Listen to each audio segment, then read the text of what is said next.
watching the station covering all of the DMV. This is DC News Now.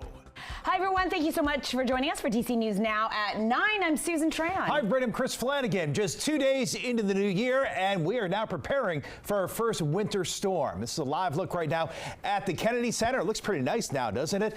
DC Department of Public Works, though, has already started treating roads. Our Daniel Hamburg tells much more about the preparations coming up in just a moment. But first, let's get a check on that all-important forecast with Chief Meteorologist Janessa Webb. All right. It's going to start tomorrow, and then there's a second part that's even more intense in the weekend. Yeah, dual-sided storm system. Tomorrow is almost like an appetizer compared to what's coming.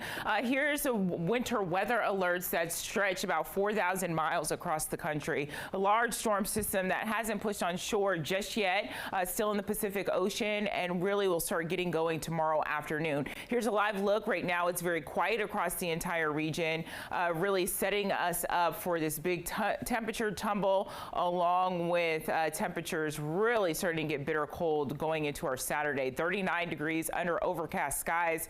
We are watching this next Clipper system that's going to give way to winds to stir up once again. 40-mile-per-hour wind flow at this time for Kaiser and the Cumberland area. DC metro area, not as bad, but the wind chill, it feels frigid out there. And glad that our crews are out there treating roadways, because here's the Clipper system that is already starting to get going. It is very noticeable going into early morning hours west of the district, and then we'll start to deal with some rain and snow showers by mid-afternoon. More on that forecast is coming up. All right, Janessa, we'll see you then. Well, as we get our first taste of snowfall in a while, crews in D.C., they are ready. The mayor activating the district snow team tonight just so they could pre-treat all of those major roads. DC News Now's Daniel Hamburg live for us in Northeast at one of the city's big salt domes there. Yeah, Daniel, good evening. We see a lot of material there behind you.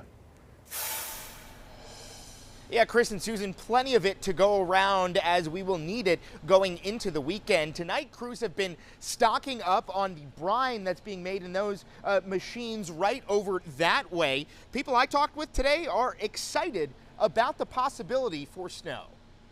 With the potential for snow starting Friday, people in D.C. are stocking up on supplies. I was just in the Ace Hardware and saw that everyone else was buying snow shovels. As a new homeowner, I was like, better get some. A Detroit native, Jessica McBroom, is excited for the upcoming weather. We're very used to having snow and looking forward to doing some shoveling and putting down some, pet-safe salt. At Annie's Ace Hardware, it's not just the salt and shovels selling, but sleds too, for Anne Marie Feria and son Cy. We just took the dog to the dog park, and they already had it all laid out and all salted for the steep hill up at the park. So I think DC will be ready. I don't think we're going to get much on Friday, but maybe Monday. That's my hope. You'll see brine in the roadways. DC's Homeland Security and Emergency Management Director Clint Osborne says crews are focusing on pre-treating snow evacuation routes and major highways. Tomorrow we'll have 34 heavy plows. Those are our big dump truck sized with the large plows, and we'll have 10 light trucks, which is more of a pickup sized with a smaller plow that allows us to get into our smaller areas. Osborne suggests homeowners and businesses get the salt ready too. We want everybody to be patient when they have to travel tomorrow. If you can avoid travel during the time when we're going to see snow and wet conditions, that's always the best solution. And Osborne says if you want to stay up with the conditions in D.C., sign up for Alert DC. He also says if you notice anybody who's experiencing homelessness who might help, you can call 311. And if you see any animals or pets that might need help, you can call the ASPCA. For now, we're live in Northeast. Daniel Hamburg, DC News Now.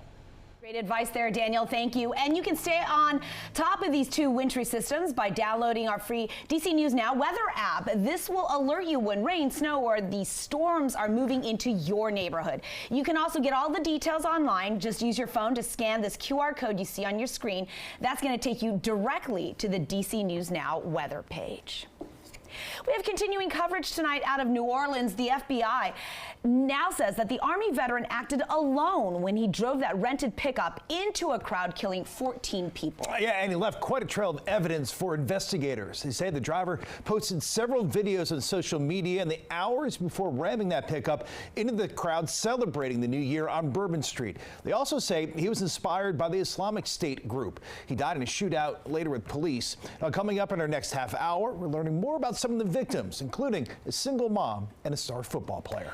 We're also learning more about that highly decorated Army Green Beret that caused this Cybertruck to explode outside of the Trump Hotel in Las Vegas. The sheriff's office says the 37-year-old shot himself, then set off the fireworks that were packed into the bed of this truck. Investigators also believe that he planned for more damage, but the truck absorbed much of the blast. Officials say that he served at the same Army base in Fort Bragg, North Carolina, as the New Orleans attacker, but the FBI says they have found no distinctive link between these two attacks. The recent violent events on the first day of this new year, they have put law enforcement in D.C. on heightened alert. D.C. and transit police, they both say they're increasing visibility as the area has several, of course, upcoming inaugural events. D.C. News Now's Marielle Carbone is live for us there in Chinatown. And Marielle, these events, they're set to bring thousands of people to our area, including a rally there at Capital One Arena. So how are they stepping up security? Well, Susan, specific to the event here, this will include President-elect Donald Trump, who has Secret Service protection. So that agency will certainly use all of its assets and resources available. But as far as any changes because of those recent terror attacks, one security expert tells me security plans really shouldn't change much. As hockey fans head to Capital One Arena Thursday night, security is certainly something people are thinking about. After a terror attack in New Orleans killed 15 people New Year's Day. A lot of the times they do a lot of searches beforehand. But for Justin Peterson, it's not giving him any pause. It's bad seeing those things happen, but there are safety precautions in place. Here in D.C., several major events are coming up, all expected to draw large crowds to the district, including a victory rally held by President-elect Donald Trump here at the arena on January 19th. As soon as those events are known, planning is already going into place. Matt Chevro is with FTI Consulting and says a tremendous amount of security planning goes into these types of events. You're going to look at things like who can come in. Are they ticketed, or is it a public, a free public event? Bomb sniffing dogs or X-rays for any vehicles that do need to come close by. As for the impact the recent terror attack may have on safety plans, there should be no adding things on. You should already be doing the most that you can with the assets that you have available to you. Right now, D.C. police are in a heightened security posture, and Capitol Police are fencing off the Capitol grounds and other federal buildings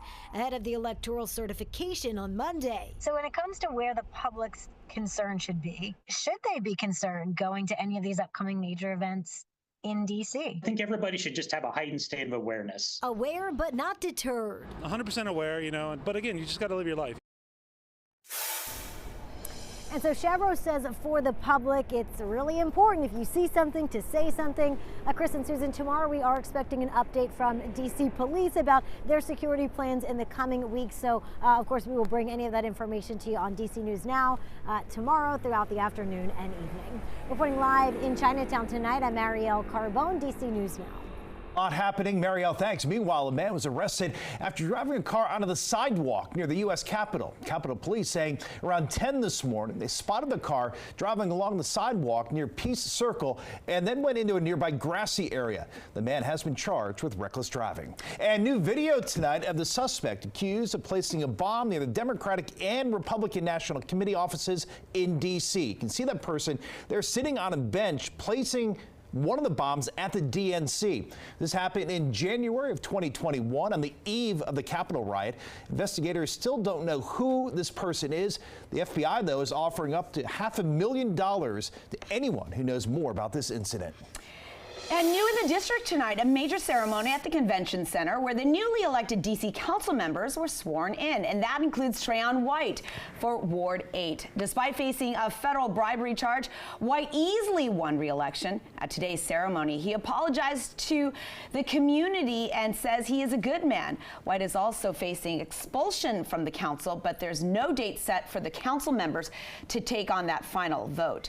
As for his bribery charge, that trial is expected to start January 2026. And in Alexandria, Virginia, the first black female mayor was sworn in tonight. Leah Gaskins ran unopposed in the November election after winning the primary election in June.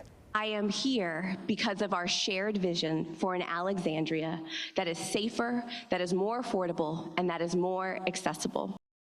In an interview last year with DC News Now, Gaskins says she has big plans for the city and she wants to focus on accessibility in her first 100 days in office. The Commanders are on a roll. 2 stars made it to the Pro Bowl roster. That is rookie quarterback Jaden Daniels and wide receiver Terry McLaurin. It is the first time in 8 years the team has seen 2 offensive players selected. This has been a historic first year for Daniels. He was the most rushing yards as a rookie quarterback in a single season.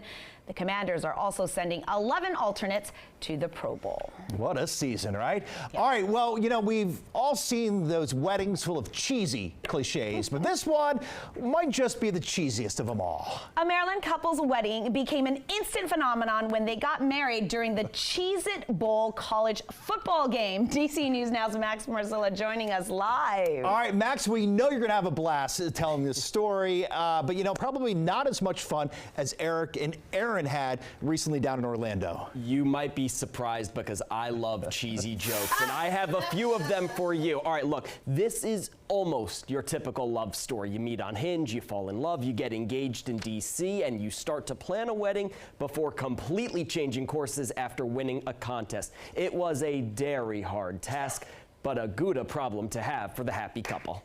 You may now kiss the bride. It's the kind of love that makes you feel warm and extra toasty inside. A love story that began here in the district and was celebrated on the field of the Cheez-It Bowl in Orlando. We expected, I think, a little bit of attention. I don't think we expected what happened. Here's what happened to Aaron Doolin and Eric Yates. Eric's brother was visiting when he saw a contest, Get Married at the Cheez-It Bowl. And he was like, I know an engaged couple. Aaron and Eric won the contest, and weeks later, a wedding unlike anything anyone could even think to dream of, with their wedding party cheesing for the cameras watching the ceremony. It was like shock just from them, like, oh no, now we have to, panic and go to Florida in 2 weeks. Only a mild problem for the spontaneous couple, especially since they needed to look sharp. Now I've got one of each. What followed the ceremony on the field was a first dance during the dance cam, a cake, and lots of online commentary filled with a little envy and plenty of snark, all read with smiles. It says a couple gets married at the Cheez-It Bowl because we live in a post-shame society. It was really funny. It's a very funny article. I do. A wedding that's fit for a very specific couple. Luckily, Cheez-It found one. You gotta have fun with it. You gotta embrace everything and remember that you're just here because you love each other and you want to have, the best day ever. All right, I'll admit there are still so many questions worth asking to the newlyweds, but a couple we've got answers to. Yes, they are a real couple. They're not actors. Yes, they are, in fact, having another wedding later this year for all of their family to attend. And no, neither of them were fans of the 2 teams actually playing in the bowl game. She is a Nittany Lion, and he is a Seminole. Congrats to the newlyweds.